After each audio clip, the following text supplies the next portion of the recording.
بسم اللہ الرحمن الرحیم۔ السلام علیکم ناظرین گرامی، ویڈیو میں بات کریں گے کہ عمان کی سمندری حدود میں جو آئل ٹینکر کو نشانہ بنایا گیا تھا اس حوالے سے تھوڑی سی بات کریں گے، اور بات کریں گے کہ امریکہ نے کس طرح ایران کو اور سعودی عربیہ کو لڑوانا چاہتا ہے۔ دوسرے نمبر پر بات کریں گے کہ رشیا اور چائنا اس تمام تر مدے کو کس طرح دیکھتے ہیں، ان تمام تر خبروں سے پردہ اٹھائیں گے۔ ویڈیو جاننے سے پہلے چھوٹی سی گزارش ہے کہ چینل کو سبسکرائب کریں، گھنٹی کے نشان کو دبائیں تاکہ ہر لیٹسٹ نیوز آپ تک بر وقت پہنچ سکے۔ ناظرین گرامی، پرسوں عمان کی سمندری حدود میں دو آئل ٹینکر تھے جو عمان کی سمندری حدود سے پاس ہو رہے تھے اور یہ تیل لے کر ناروے جا رہے تھے۔ ناظرین گرامی، ان دو آئل ٹینکر کے اندر 75,000 ٹن کروڈ آئل موجود تھا۔ جو ہی یہ جہاز عمان کی سمندری حدود میں پہنچتے ہیں تو اٹیک ہو جاتا ہے اور 75,000 ٹن کے جتنے بھی یہ آئل موجود تھا، کروڈ آئل، وہ تمام کا تمام سمندر میں بہہ گیا اور جہازوں کو شدید تر نقصان ہوا۔ ناظرین گرامی، اب دو بڑی باتیں سمجھ میں آ رہی ہیں۔ ایک تو ایران نے کہا ہے کہ اس نے عملے کے 44 افراد کو بندرگاہ تک بحفاظت پہنچایا، جبکہ امریکہ نے اور امریکہ کی ڈیفنس نے ایک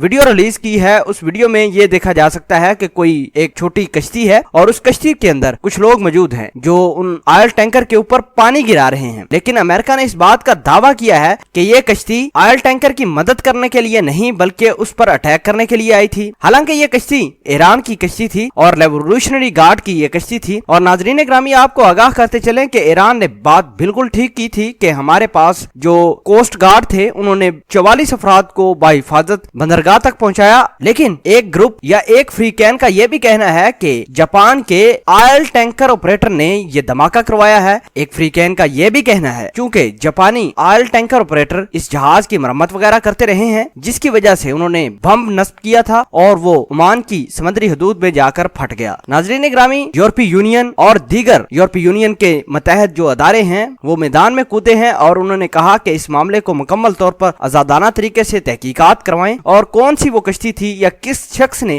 یا کون سی پارٹی نے یا فریقین نے عمان کے اندر ان آئل ٹینکر کو ہٹ کیا اور دونوں کے دونوں جہاز مکمل طور پر تباہ کیے۔ ناظرین گرامی، بہت بڑی ڈیولپمنٹ آج کل گلف کے اندر ہو رہی ہے۔ سمجھ میں یہ آ رہا ہے کہ ایران اور امریکہ ایک نہ ایک دن لڑائی کر ہی رہیں گے۔ دوسری جانب رشیا اور چائنا کا بھی رد عمل آیا ہے اس تمام تر سینیریو کے حوالے سے۔ روس نے کہا ہے کہ ایران پر کوئی بھی فریق الزام نہ لگائے۔ دوسری جانب چائنا نے کہا کہ اگر ایران اور امریکہ کا آمنا سامنا ہوتا ہے تو وہ اپنا وزن ایران کے پلڑے میں ڈال دیں گے۔ ناظرین گرامی، رشیا نے مزید کہا کہ ہمیں کسی بھی ملک کے اوپر یا فریقین کے اوپر الزام لگانے سے پہلے 1000 مرتبہ سوچنا چاہیے اور بے بنیاد الزام نہیں لگانے چاہیے۔ ساتھ ہی رشیا کے ڈیفنس منسٹر نے یہ اعلان کیا ہے کہ امریکہ نے جو پروف کے طور پر، جو ثبوت کے طور پر ویڈیو دکھائی ہے وہ بالکل فیک ویڈیو ہے، اس میں کوئی صداقت نہیں، اور امریکہ خواہ گلف کے اندر ایران اور دیگر خلیجی ممالک کے ساتھ ان کی ٹینشن بنوانا چاہتے ہیں اور اپنا اسلحہ سیل کرنا چاہتے ہیں۔ ناظرین گرامی، بہت بڑی ڈیولپمنٹ ہوئی ہے یہ آج، اور یورپی یونین میدان میں کودی ہے اور اس نے کہا ہے کہ یہ تمام تر معاملات کی تحقیقات وہ خود کروائے گا اور آزادانہ طریقے سے کروائے گا تاکہ یہ پتہ چل سکے یہ کہ حملہ کس نے کیا، کون کون سے اس حملے کے محرکات ہیں۔ دوسری جانب سعودی عربیہ کا بھی رد عمل آیا ہے۔ سعودی عربیہ نے کہا کہ ہم نے جو بھی یورپی ممالک کو اپنا تیل بھیجنا ہوتا ہے، ہمارے جہازوں کو مسئلہ ہے، ہمارے 2 جہاز پہلے بھی تباہ ہوئے ہیں اور